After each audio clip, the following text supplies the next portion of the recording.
Le mercredi 8 avril, l'un des plus grands matchs de la saison arrive. Au Spotify Camp Nou, quart de finale aller de Ligue des Champions, Barcelone contre l'Atlético Madrid. Commencez, prenez un instant pour liker la vidéo, ça aide vraiment, merci. Quart de finale de Ligue des Champions, le Barça se donnera à fond, surtout chez lui. Quoi pourrait ressembler le 11 de Hansi Flick? Le plan dépendra beaucoup de l'approche de l'Atlético. Tout indique un bloc bas avec l'équipe de Simeone défendant dans son camp. Presser haut au Camp Nou n'a pas de sens vu l'espace que le Barça peut exploiter. Un 4-4-2 compact est le schéma le plus probable. Selon les infos, le 11 de l'Atlético serait Oblak au but, Molina à droite, Puyol et Gansko en défense centrale, Ruggeri à gauche. Milieu de droite à gauche, Giovanni Simeone, Llorente, Koke, Lookman. En attaque, Alvarez et Griezmann. Passons au Barcelone. Garcia au but, Koundé à droite, Cubarsí et Martinez dans l'axe, Cancelo à gauche. Au milieu, Pedri avec Eric, Yamal à droite, Rashford à gauche et Fermin en soutien de Lewandowski. Il reste 3 doutes. Le latéral droit, le partenaire de Pedri et le buteur. On peut mettre Eric à droite avec Olmo aux côtés de Pedri. Cela aiderait à la circulation du ballon face à un bloc bas. En même temps, le danger de l'Atlético vient des transitions. Simeone, Lookman et Alvarez en attaque, Eric au milieu stabilise la perte. La titularisation de Lewandowski est certaine. Contre une défense regroupée, son profil est clé. Ses appels, son jeu de tête et son sens du but. Sa forme récente justifie ce choix.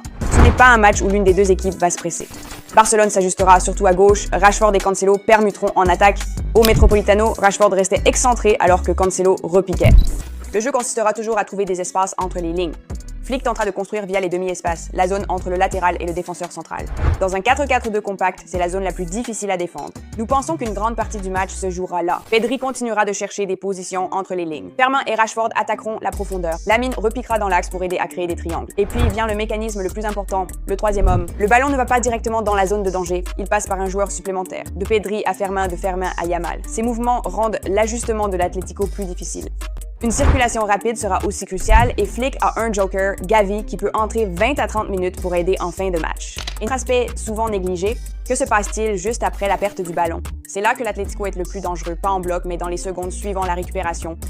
C'est pourquoi Barcelone a besoin d'une bonne structure lors de ses attaques. Il doit y avoir une couverture derrière le ballon.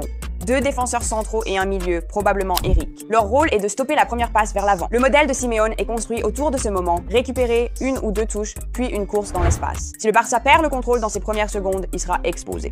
C'est pourquoi Flick pourrait garder un joueur de plus en retrait au lieu de projeter tout le monde. L'équilibre devient plus important que le nombre en attaque. Ça pourrait décider du match, comme en Coupe du Roi où le Barça a dominé l'Atlético 3-0 grâce au pressing, tentera de prendre le contrôle d'entrée et de creuser l'écart à domicile.